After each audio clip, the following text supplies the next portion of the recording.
আসসালামু আলাইকুম রাহমাতুল্লাহি ওয়া বারাকাতুহু।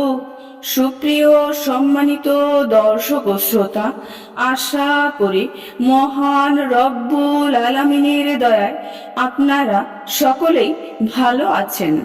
সুপ্রিয় সম্মানিত দর্শক ও শ্রোতা, আজকে হযরত আনাস ইবনে মালিক রাদিয়াল্লাহু তাআলা আনহু থেকে একটি ঘটনা বর্ণনা করব। ঘটনার শিরোনাম হচ্ছে রাসূলের হাতে চুম্বন। সুপ্রিয় সম্মানিত দর্শক ও শ্রোতা, আপনাদের নিকট অনুরোধ থাকবে ঘটনাটি শেষ পর্যন্ত শোনার। আনাস ইবনে মালিক রাদিয়াল্লাহু তাআলা আনহুর সকল মজলিসে আল্লাহর রাসূল সাল্লাল্লাহু আলাইহি ওয়াসাল্লাম সম্পর্কে আলোচনা করা হতো।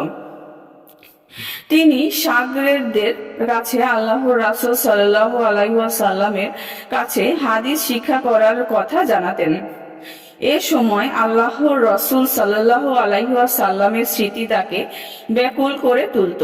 তিনি অস্থির হয়ে যেতেন, তার মন ব্যথিত হতো এবং সে ব্যথায় নিরাময় সম্ভব ছিল না।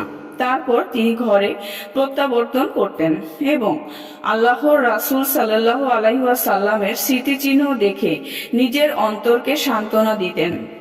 আল্লাহর রাসূল সাল্লাল্লাহু আলাইহি ওয়াসাল্লামের প্রতি হযরত আনাস ইবনে মালিক রাদিয়াল্লাহু তাআলা আনহুর ব্যাকুলতায় ভরা মুহাব্বতের দৃশ্য দেখে তার শাগরেদদের প্রভাবিত হতো।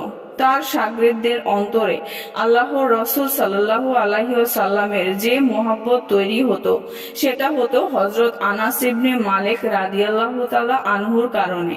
তার শাগরেদদের আল্লাহর রাসূল সাল্লাল্লাহু আলাইহি ওয়াসাল্লামের জামানা ও সহচর্য সম্পর্কে হযরত আনাস ইবনে মালিক রাদিয়াল্লাহু তাআলা আনহু নানা প্রশ্ন করতেন।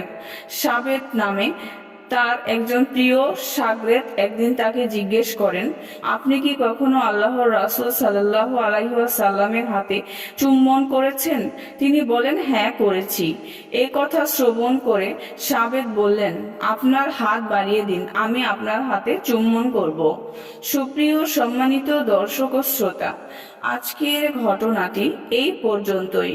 ঘটনাটি যদি ভালো লেগে থাকে অবশ্যই চ্যানেলটি সাবস্ক্রাইব করবেন, লাইক করবেন, কমেন্ট করবেন এবং বেশি বেশি শেয়ার করে দিবেন। সবাই ভালো থাকবেন। আল্লাহ হাফেজ।